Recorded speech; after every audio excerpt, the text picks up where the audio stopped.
Okay, so first of all, some do's and don'ts when you're developing an AWS or creating applications for AWS.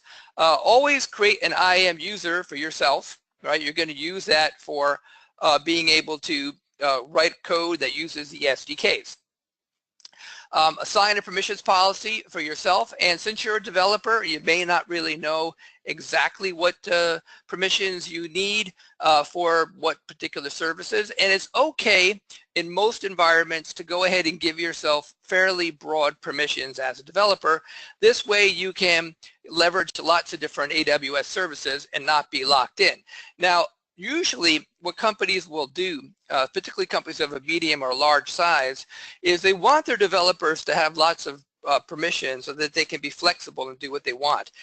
However, to be safe so that they're not having too much permissions that could impact production workloads, they generally give them separate accounts. So they'll have perhaps a developer AWS account that lets developers do whatever they want to in that AWS account, and that's a different AWS account from production. So they wouldn't necessarily have permissions in the production account, and that keeps things a lot safer. So this way they can give developers a lot of permissions and not have to worry that they can interfere with anything that's running in production.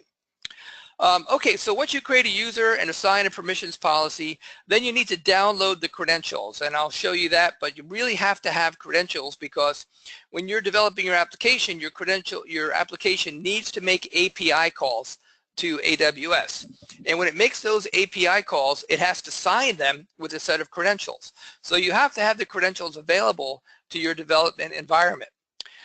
Then you want to create a role for your application, and this is not for development purposes. This is for when you're getting ready to deploy it in production, so or on some type of virtual environment. You don't want to embed your developer credentials. As a matter of fact, this is one of the things on the do not list there. The ones that you use for development are just for your development environment. They are not for the application to use in the real production account. Okay, so what you do is you create a role for your application and you assign the role to the EC2 instance that's going to run your application. Now the permissions get assigned to this role the same way permissions get assigned to IAM user, but the permissions are going to be very narrow for the role. They're only going to be for exactly what the application needs. And for our demo application today, we're just going to give the application permissions to use S3 buckets. Okay. So you assign the permissions to the role, you put the role on the EC2 instance, and then you launch your application on the instance, and it will get permissions from the instance. So you don't want to ever use your master root account credentials. Okay. As a matter of fact, when you create a master account, when you create an account in AWS, they may have created a set of credentials for that root account. We tell people to delete those credentials so there's no way of accidentally using them. Because if you use those credentials and you embed them in your code or something happens, then basically you're giving hackers or anybody who gets a copy of those permissions to do whatever they want to in your account. Okay, the other thing is don't hard code credentials. I'll show you that they don't have to be hard coded. For example, I'm going to show you an application that's using S3 and there's no credentials in the code at all.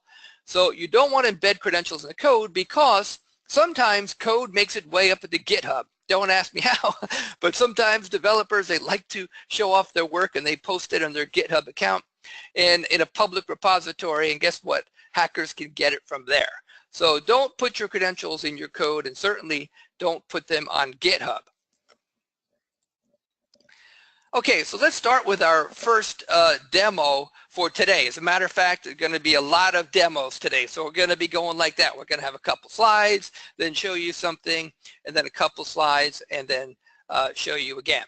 So I'm going to go ahead and open up my browser, and I've logged in to the management console. I'm going to make this big so people can see it. Okay, and I could be logged in as the root account, say, it doesn't really matter, but I want to create a user now for me to use as a developer. So I'm going to create a developer user, and I need to go to IAM to do that. So I'm going to click on IAM,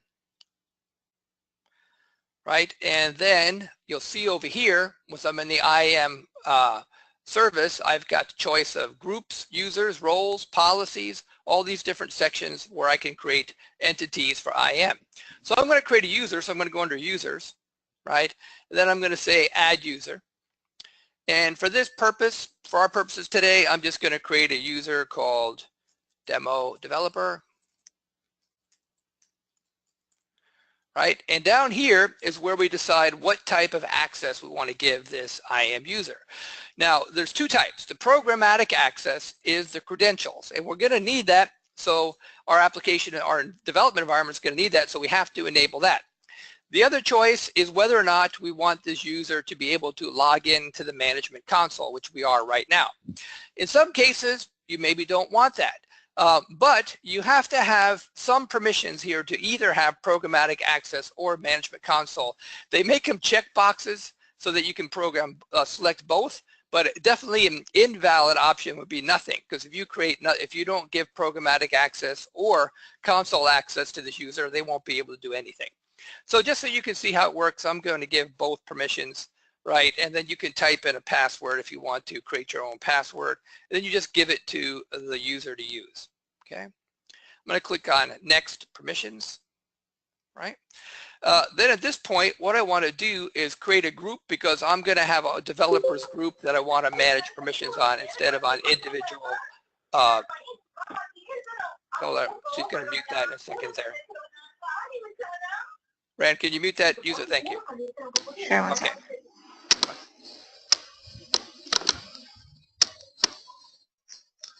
And I'm going to create a group called developers, right? And what I'm going to do is I'm going to create the permissions policy at this group level instead of on my IAM user policy. Okay, so Rand, I think you need to mute yourself too. Sorry. Oh, sorry about that. Okay, no problem. All right, thanks. Okay, so I'm going to create a policy for this group. Now, notice there are a whole bunch of policies already here. Okay, and those are there put there by AWS. Anything with a gold cube is a policy that's administered by AWS. I'm going to show you two things throughout the class. I'm going to show you basically how to use one of these policies that are already there, and then later on I'm going to show you how to create your own policies from scratch. So for this first thing, we're just going to use one of the standard policies, and there's one called System Administrator, which we're going to use for this. Okay, so that's going to give basically this developer quite a lot of permissions. They'll have everything except for pretty much IAM. Okay, then I'll click Create Group. Okay, and then I'm going to go to the bottom and then click on Next Review. And then Create User. Okay. Okay, so we've created the user, and the thing here is that don't leave this page until you've downloaded the credentials. Okay, that's over here, because you only get to see the secret access key one time from this page, and that's it. Okay, so you want to hit download CSV to download the credentials, and you see that here they are in my browser right now. Okay, so this one here is the access key ID, and this one here is the secret access key. You need both of these together to be able to sign API calls. Okay. All right, so back of the screen here, you could just view it. If you want to see the secret access key, again, you can only see that one time. There's even a shortcut to send this as an email to the person you're creating the IAM user for, so they can get the credentials.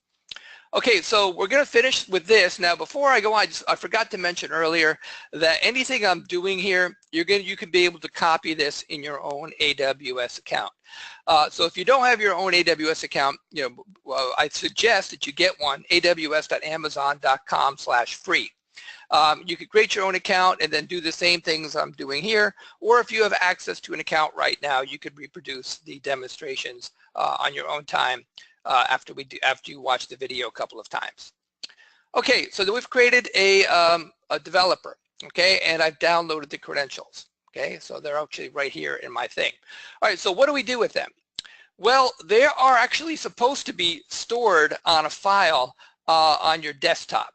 Okay, and that file is in a folder under your user called .aws. So if I go to CD, let's see, I'll just do a cat. .aws.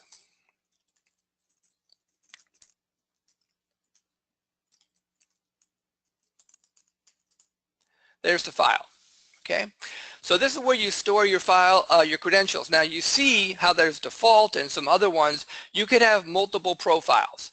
So let's say that you're a developer and you're developing for multiple companies, right, as a consultant or something like that. You could have a different profile for each one, and you would have the access keys stored for each profile. And then when you're making when you're using the credentials, you just specify which profile that you want to use.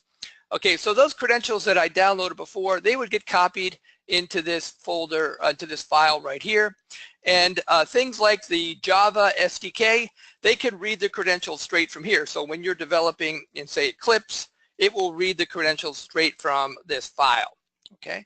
Now again, these are the credentials for the developer, so we're not going to copy these onto a production server or anything like that. We're just going to use them for our local development. Okay, let's get back to the slides, and then we'll continue with the demo in a little bit.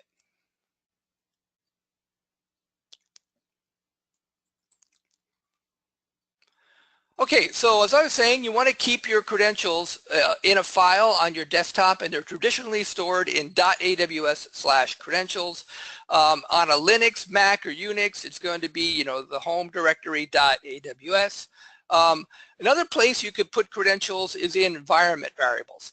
And some SDKs will read them from environment to variables instead of the file. So for example, I'm going to show you the PHP SDK, and that looks for them in the environment variables. So you could do export and then put in the access keys and environment variables. On Windows, you're going to put the credentials in C, users, username.aws, and then credentials, again, your username being your username, or set environment variables as well.